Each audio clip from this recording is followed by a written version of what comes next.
Welcome to Discovering. We all know our deer herd is in rough shape, but why? I met with retired wildlife biologist John Ozoga for a look at the bigger picture and to get some of his input on some of the factors involved. The most important factor is we are losing deer habitat. We'll also take a look at a joint project between Plum Creek and the DNR. It's a cooperative project with the state of Michigan and Plum Creek in an area that is a deer wintering complex. That's all tonight, so sit back, put your feet up. It's Monday night and time for Discovery. The secret streams that flow beneath the cliffs of colored stone, forest thick and healthy with birch and pine and oak, surrounded by the greatest lakes this world has ever known. The black bear's awesome presence as he roams the hills and fields, call of the timber wolf, the loon's lonesome trill, the eagle soaring high above, the trout lies deep and still. These are what I treasure, the only way I measure feelings that I have for this fine land. There is so much to discover when you're a long-time lover of northern Michigan.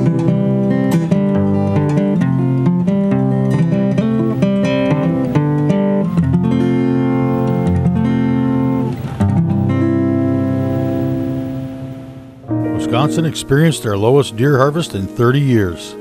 Minnesota is down 23%. Illinois down 7% from last year and 28% from 2012. Lower Michigan's deer harvest was down 5 to 10%. And hit worst of all is the Upper Peninsula. Actually, we had a down year last year, and it's down again as much as 50% across the Upper Peninsula from last year. The past couple winters have helped to bring our deer herd to what could possibly be an all-time low, and it could get worse. What we're coming into is a scenario that we haven't seen since the early 1970s.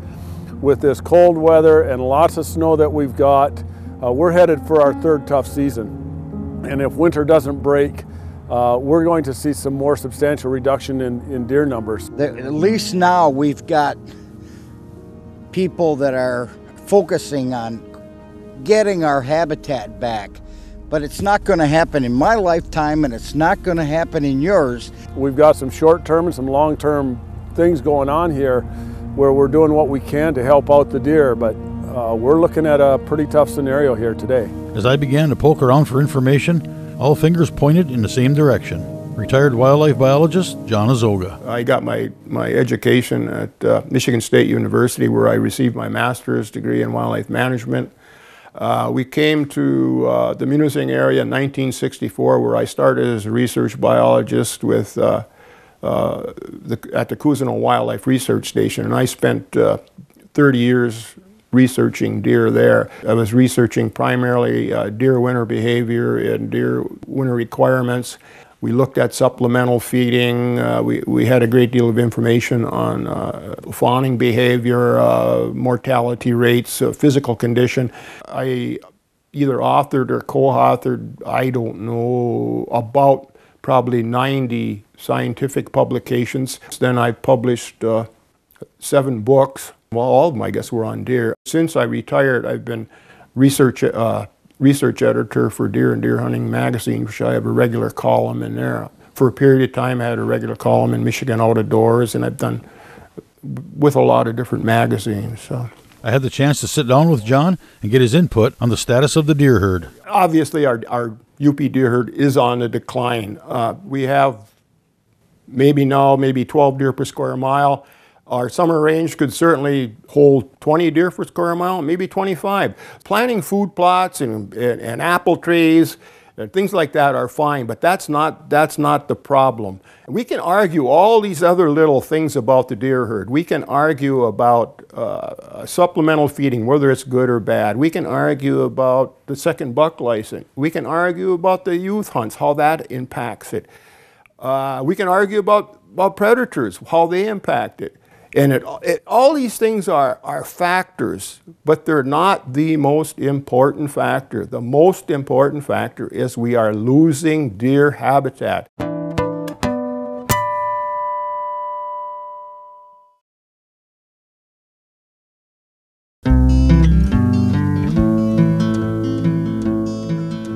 It's obvious we don't have the deer we did, say, 10, 20 years ago. Our UP deer population has dropped steadily for some period of time now.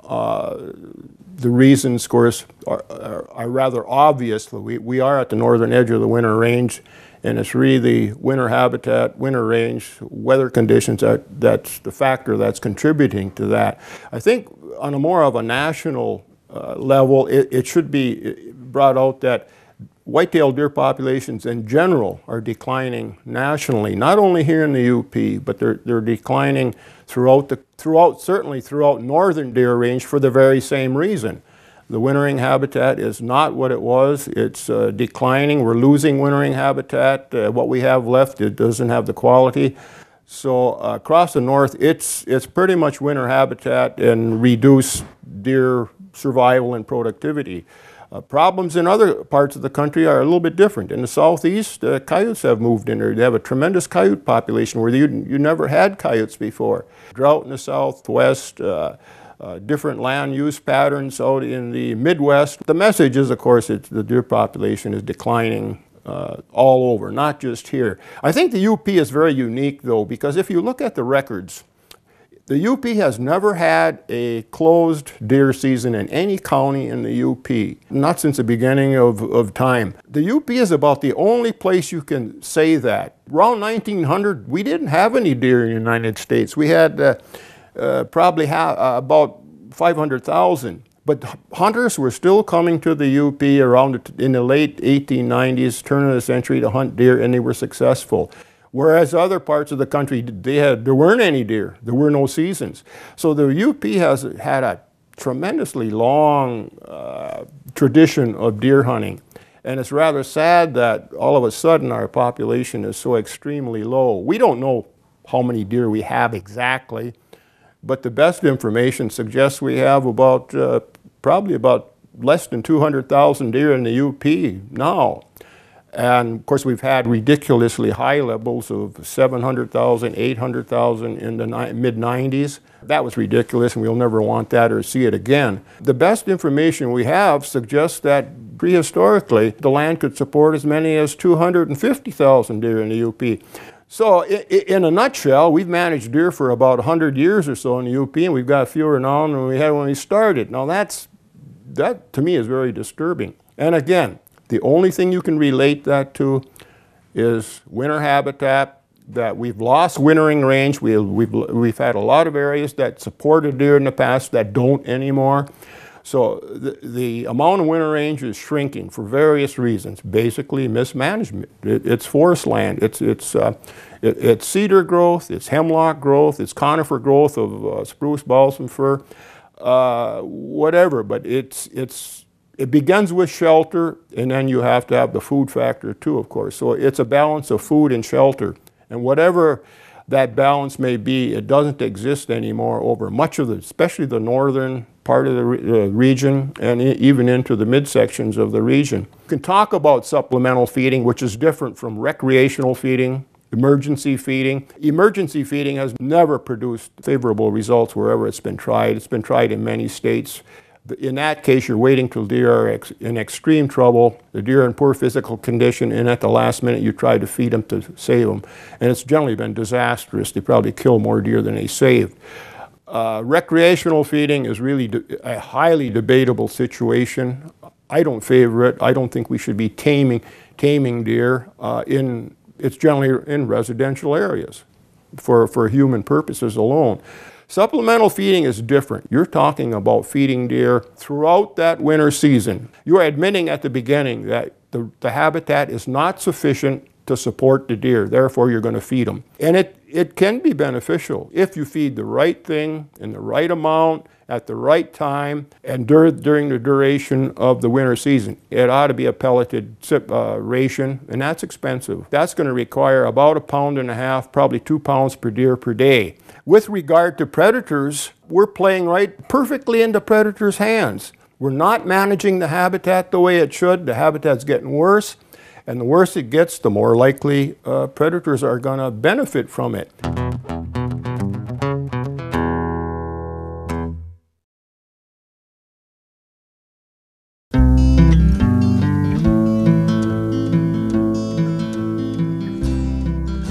we're not only talking food in this situation, we're talking cover as well as food. You have to have the right balance of conifer cover, and you have to have the right interspersion of food. And you have to have a large enough area, especially when predators are involved. You can have a small yarding area, for example, and you can have nice fat deer in there, but that's a death trap for deer if you have severe snow conditions and you have very viable predators around like coyotes or wolves. It's a very complicated issue as far as what should be done with that habitat, and it varies. Habitat in the north deep snowfall zone, habitat that will support deer in winter is very critical and very precise. Now in the south, in the moderate snowfall zone or even the low snowfall zone as you get south, you don't have to have that quality of habitat. You don't have to have that cover factor. In the medium snowfall zone, if you get hit with a tough winter and your habitat is not capable of supporting those deer, giving them the cover, giving them the protection, it's just not going to pan out, and your population is going to suffer from that. And it varies from east to west. In the east end of the peninsula, we're talking primarily cedar swamps. That's our major thing. Now in the west, it's more highly dispersed. You have cedar, you got the hemlock factor, and as you go further south, you can even use spruce and balsam, white pine as a shelter component. So it's a very complex thing. But again, I think it's going to require all these organizations that have property like this, the state, the federal, and the private forest industry to get together, and they're all going to have to give and take a little bit. If they decide that, hey, we want to do something for this deer population, and we want to bring it up to a sane level. We're not talking about 700,000 to 800,000 deer in the UP. We're talking more like maybe a modest 300,000 or 400,000. That's kind of an average figure. You're talking about 20-25 deer per square mile. Maybe that's a huntable population. It's not 100 deer per square mile like we had 10, 15, 20 years ago in portions of Menominee County. But a 10 deer per square mile, 12 deer per square mile population is not very huntable in many situations either. As far as winter mortality goes, we're talking about, in most winters in the UP, losing fawns. I mean, they will generally comprise 80 to 90% of the mortality from malnutrition during the winter and predation. But during a severe winter, you would actually have about 50% of your loss due to malnutrition, and predation would be adult deer. So the loss will vary with the severity of the winter. You can always say, well, we're always going to lose some deer. That's true. One thing we don't know this year that was going to be a very serious factor in winter survival will be the condition of fawns. Normally they are the most disadvantaged. They're the smallest, they have the smallest bodies, they suffer more from heat loss, they don't have the fat reserves, so they're the first ones to go. But this year, I think the problem is even more severe because fawns normally don't achieve their maximum physical size and fatness until early December. So what I'm saying is they've been cut off maybe 2-3 weeks shorter than normal this year. They did not, a lot of them did not reach their, if they were for some reason smaller, born a little bit later, a lot of those deer didn't reach their maximum preparation for winter weather. They are not as large as they should be. They're not as fat as they should be. So that's already going to be a factor. They're not going to make up that difference in eating browse. Browse will generally put them on a negative energy balance right away. So they're not going to make that up. That's lost time. You can rationalize things this year that we've had all this deep snow. We didn't have the buck harvest we would have normally had without it. You can rationalize that, well, next year we'll have, extra bucks out there. Maybe yes, maybe no. It depends on the winter. It depends on a lot of things. It's hard to say. We've had 2 severe winters in a row. That just, crushed this population. If this is a 3rd winter in a row that is severe, the deer season of 2015 is going to be even more dismal than this past one has been. So we'll just have to wait and see on that. Regarding wildlife habitat, sportsmen have already begun to step up and help. UP Whitetails has been active in creating and enhancing deer habitat with the help of funds from the DNR's Habitat Grant Program, made possible by the increase in license fees. Groups and individuals have contributed through supplemental feeding programs. Private landowners have taken steps to make their lands more suitable for wildlife and habitation. A great example of one of the UP's largest private landowners taking steps to enhance winter habitat is the pilot project between Plum Creek Timber Company and the Department of Natural Resources. Today we're out here looking at a scarification project that is being funded through a grant from the Department of Natural Resources. It's a cooperative project with the state of Michigan and Plum Creek in an area that is considered a deer wintering complex. The state has worked with our company for years to determine which areas in this local area that is really considered obligate deer yards. That's areas that these whitetails use in the winter for winter cover and then disperse out of them normally springtime and move out into summer ranges. So the project we're looking at today is a scarification project where we are exposing mineral soil in and around some hemlock stands that were recently harvested in 2013, and the goal there is to regenerate hemlock and inside these hemlock stands and expand them outside of the stands just a little bit.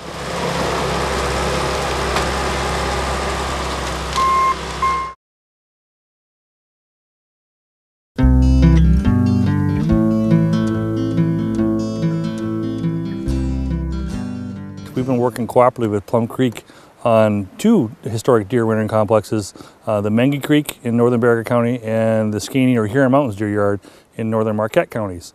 And these are obligate winter deer range where deer have to migrate here to survive over the winter. And what we've been working with them on is on their ownerships, how to sustainably keep more hemlock cover, the thermal cover, on the landscape. So as part of this project, we have a cooperative agreement with them on 17,000 acres of their ownership where they're keeping more hemlock as residual when they treat the timber types. So what they're doing is they go through is they're selectively leaving the hemlock in the hemlock stands or working through it to remove some product, but also create opportunities for hemlock to regenerate. And to enhance that, we're at the point now where we're actually doing some on-the-ground treatments. Here we're at a 200-acre scarification project, where we come through with a piece of equipment, a dozer with a rock rake, and the idea is to expose the mineral soil so that you get a good seed bed for hemlock seedlings to take root. Hemlock is extremely difficult to regenerate. The seed doesn't cast very far from the tree, so hence we're working within a tree length of where we want the trees to, the seed source is at. And then it's also one of those that's very drought intolerant, and on top of that, it's also preferred deer food. So we have all these confounding factors to try and regenerate these types. And when they have that bare soil exposed, that gives a good place for the seeds to take root, and you see those seedlings pop up pretty quickly. Hemlock is one of those species that can stay suppressed for a long period of time in the forest floor until there's a forest canopy gap for whatever reason. A tree blows over, then all of a sudden that hemlock seedling can take off and grow up into the canopy. So the trick is to get it established and then get it above the snow line. And you know, the concern is with deer browsing it. Once you get it past the deer, then we've recruited that into the stand as the next future generation of trees. I suspect as our deer herd, the trajectory of our deer herd is declining in this area, at least in the short term, it gives us a window of opportunity to do this work and try and create this new flush of habitat growth that we may not have had when we had extremely high deer population years. But it's a very long-lived species, 300 to 500 years depending on the site quality. So, but it's extremely important in the northern Lake Superior watershed as the primary source of thermal cover for deer to winter in. And they come from long distance to these areas. So it's important for us to maintain this type on the landscape. And Plum Creek has been extremely cooperative in working with them on their ownership, changing their harvest practices to, you know, leave a higher residual hemlock canopy. And part of this as well, as part of the cutting prospectus, is that, you know, we leave a 70% crown closure. And what that does is it leaves enough canopy for the deer to intercept where the snow is intercepted in the wintertime. So it's easier for them to move around and they get that thermal cover benefit, but that also leaves enough canopy opening for the forest to regenerate itself. That's where the scarification is really critical. That's where we expect the forest to regenerate. That's where we want the hemlocks to come back in, and the other valued species as well. The hemlock is the target species here. And you'll also ultimately see white birch and yellow birch and other light seeded species take advantage of this. They need that bare mineral soil exposure to grow. Typically, if you're driving around the UP and you see white birch or other species, or even hemlock, a lot of times you see it on these old roads where they've gone through and they bulldozed up the side and exposed that soil. And that's where it takes root real readily. And if you look at these stands we've been operating today, you'll see that there's a multi-storied canopy. And that's extremely important, providing that structural and stand diversity that really over the long time will allow these stands to provide that valued thermal cover and intercepting the snow and making it easier for deer to survive the winter up here. But it's important we start doing this work now and today. And Plum Creek's been an excellent partner on doing just that. And it's important to note that they're doing this work because for multiple reasons. There's no financial money changing hands when they're doing this work. But they're part of this community. They live in this community. They recognize this community. They're sports persons as well. They understand the value of deer in the UP economy. They also are managing for timber product. So here we're able to blend those two things together. And there's an economic loss in leaving some of this timber on the landscape, but there's also a gain in one through sustainable forestry management, wildlife habitat management, but also in enhancing what many people in the UP value is recreational opportunities and providing long-term sustainable habitat for deer. We use the Sustainable Forestry Initiative guiding principles as a guide for all of the work we do on our land. One of the principles is wildlife habitat maintenance and enhancement, and this kind of project falls right under that principle. So we have third-party audits, and also we spend a lot of time and put a lot of effort into working with other sportsmen's groups and on other cooperative projects. We have projects in Iron County, a new one that was funded this year called the GEMS project. We're working with Wildlife Unlimited of Iron County on that. We've got projects in Delta County and Dickinson County. So these cooperative projects benefit local sportsmen's groups, the wildlife, and Plum Creek. Well, that's it for tonight. If you'd like to keep tabs on what's coming up on Discovering or see where we've been, you can join us on Facebook or go to 906outdoors.com. Thanks for watching, and we'll see you next week right here on Discovering.